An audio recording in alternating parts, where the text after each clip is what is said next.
چنانچہ روس نے ایران کو بڑا سپورٹ کیا ہے اور ایران کو بڑی مدد دی ہے، اور چائنا پاکستان کو بڑا سپورٹ کرتا رہا ہے، اور چائنا اب ایران کو سپورٹ کر رہا ہے۔ تو خبریں یہ آ رہی ہیں کہ ایران نے کہا ہے کہ ہم اپنے دوست اتحادیوں کے ساتھ، ان کے ایک تو مشکور ہیں، اور ان کے ساتھ مل کر امریکہ اور اسرائیل کے حملوں کو پچھاڑنے کے لیے بیتاب ہیں۔ اب یہاں پر پاکستان کا کردار بڑا مبہم ہے۔ ظاہراً پاکستان ایران اور اسرائیل کی جنگ میں لا تعلق رہا ہے، لیکن پاکستان کو یہ بات پتہ ہے کہ اگر ایران آج گر گیا اور اسرائیل اور امریکہ کا ایران پر قبضہ ہو گیا تو پھر اگلا نمبر پاکستان کا ہے۔ چائنا کو یہ بات پتہ ہے کہ اگر ایران ہار گیا تو پھر چائنا کی سیکیورٹی ایران کے ہارنے سے خطرے میں ہے، اور چائنا کی جو بلینز آف ڈالر کی انویسٹمنٹ ایران اور پاکستان میں ہے، یہ اس کے لیے خطرہ ہے۔ یاد رہے پاکستان پورا کا پورا چین کے لیے دروازہ ہے۔ چین پاکستان کے ذریعے سے دنیا کے ساتھ وہ تجارت کر سکتا ہے، وہ معاملات کر سکتا ہے جو شاید وہ موجودہ سرحدوں کے ساتھ نہیں کر سکتا ہے۔ تو اگر خدا نخواستہ اسرائیل یا امریکہ پاکستان کی طرف آتے ہیں اور وہ اس دروازے پر کنٹرول حاصل کرتے ہیں تو چین کی بہت بڑی طاقت وہ پیچھے ہٹ جائے گی۔ تو اس لیے چین جو ہے وہ بڑی کوشش کرتا ہے کہ کسی نہ کسی طرح سے امریکہ اور اسرائیل کو اپنی سرحدوں سے دور رکھے، اور آپ پاکستان کے اس کردار کو رد نہیں کر سکتے ہیں کہ پاکستان کا جو کردار امریکہ کے ساتھ ہے، یعنی پاکستان کے بڑے گہرے تعلقات ہیں امریکہ کے ساتھ، اور چین کے ساتھ بھی پاکستان کی بڑی گہری انڈرسٹینڈنگ ہے، لیکن امریکی اتحاد کی بجائے پاکستان چینی اتحاد کو ترجیح دیتا ہے۔ یہی وجہ ہے کہ پاکستان امریکہ کے ساتھ ڈپلومیٹک ریلیشن ضرور رکھتا ہے، لیکن پاکستان کے ملٹری اسٹریٹجک جو ریلیشنز ہیں، فرینڈشپ ہے، وہ چائنا کے ساتھ ہے۔ یعنی پاکستان کے جہاز آپ دیکھ لیں، وہ امریکن جہاز F-16 ہے، لیکن پاکستان ان کو استعمال نہیں کرتا ہے، پاکستان چائنیز جہازوں کو استعمال کرتا ہے۔ پاکستان کے پاس جو میزائلز ہیں ایئر ٹو ایئر، جیسے کہ 15 PLE جو پاکستان کی فضائیہ کی طاقت ہے، وہ چائنیز ہیں۔ پاکستان کے پاس جو HQ-16 ایئر ڈیفنس سسٹم ہے، وہ چائنیز ہے۔ اور اب پاکستان چائنا کا JF-35 جو یعنی کہ جو چائنا کا F-35 جہاز جو امریکہ کا بنایا ہوا اس کے ٹکر کا جو جہاز ہے، وہ پاکستان ابھی آنے والے دنوں میں لینے جا رہا ہے۔ تو یہ وہ ساری چیزیں ہیں جن سے آپ سمجھ سکتے ہیں کہ خطہ اس وقت کس طرح بڑھ رہا ہے۔ اور ایران کا جو مسئلہ ہے یہ پاکستان کے لیے بھی بڑا اہم ہے۔ پاکستان کا 1000 کلومیٹر سے زائد کا بارڈر ہے ایران کے ساتھ۔ اگر ایران میں اسرائیل آ جاتا ہے، اگر ایران میں اسرائیل نواز حکومت آ جاتی ہے، اگر ایران میں امریکہ کا عراق کی طرح قبضہ ہو جاتا ہے، یا لیبیا کی طرح یا سیریا کی طرح قبضہ ہو جاتا ہے، تو پھر پاکستان کے لیے بڑا مسئلہ ہوگا۔ تو اس لیے یہ جو میٹنگ ہوئی ہے یہ بڑی اہم میٹنگ تھی، چونکہ ایران پر دوبارہ حملے کی پلاننگ ہے اور ایران کو کسی نہ کسی طرح سے نشانہ بنانا ہے۔ تو ان ساری چیزوں میں اس میٹنگ میں بڑی چیزیں، ہنگامی ملاقات میں کچھ اہم اصول اور جو معاملات ہیں وہ طے ہوئے ہیں۔ چائنا ایران کو سپورٹ کرے گا، پاکستان ایران کو سپورٹ کرے گا۔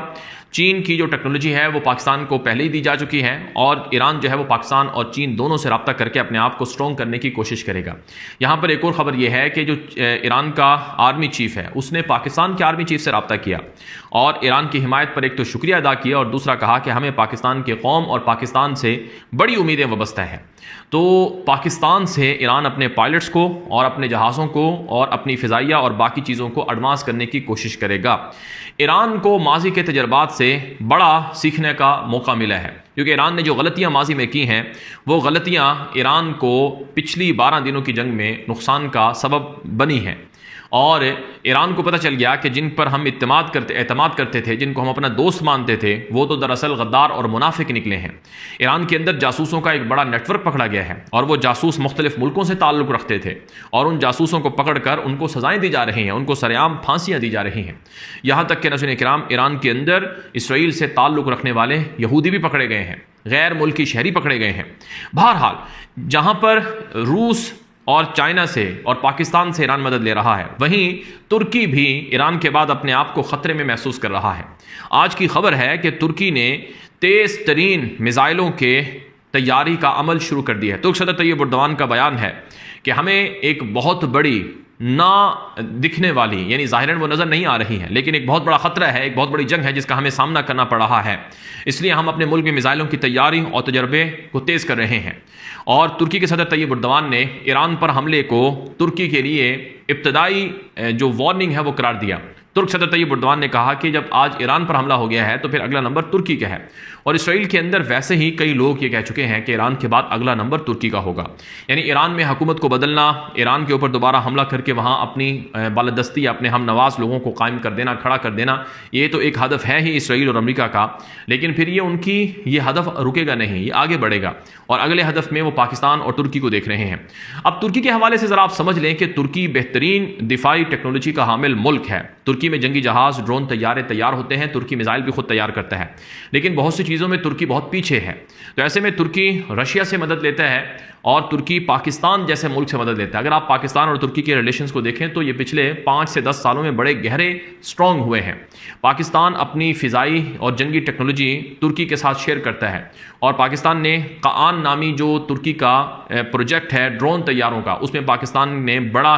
کنٹریبیوٹ کیا ہے، یعنی پاکستان کا اس میں بڑا حصہ ہے، اور پاکستان کی جو نیوی ہے، پاکستان کی جو بحریہ ہے، اس کو سٹرونگ کرنے میں ترکی کا بڑا کردار ہے، اور پھر پاکستان مختلف طرح کے تجربات بھی ترکی کے ساتھ شیئر کرتا رہتا ہے، اور ترکی پاکستان کی ریسنٹلی مدد بھی کر چکا ہے ڈرون طیاروں کے ذریعے سے اور آرٹیفیشل انٹیلیجنس ٹیکنالوجی کے ذریعے سے۔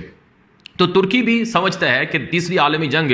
ہمارے دروازے پر کھڑی ہوئی ہے، اور ترکی کو یہ بات پتہ ہے کہ اسرائیل جو ہے وہ صرف ایران تک محدود نہیں رہے گا، بلکہ وہ ایک کے بعد ایک تک جائے گا۔ اب ہونا تو یہ چاہیے کہ مشرق وسطیٰ کے ممالک اکٹھے ہو جائیں، متحد ہو جائیں، ایک ہو جائیں،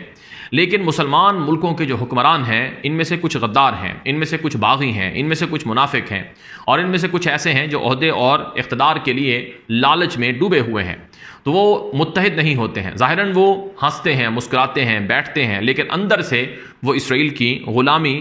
کے لیے تیار بھی ہیں، اور وہ اسرائیل کو قبول بھی کر چکے ہیں، جس کی وجہ سے اسرائیل کو شہ ملتی ہے، طاقت ملتی ہے کہ وہ آگے بڑھے۔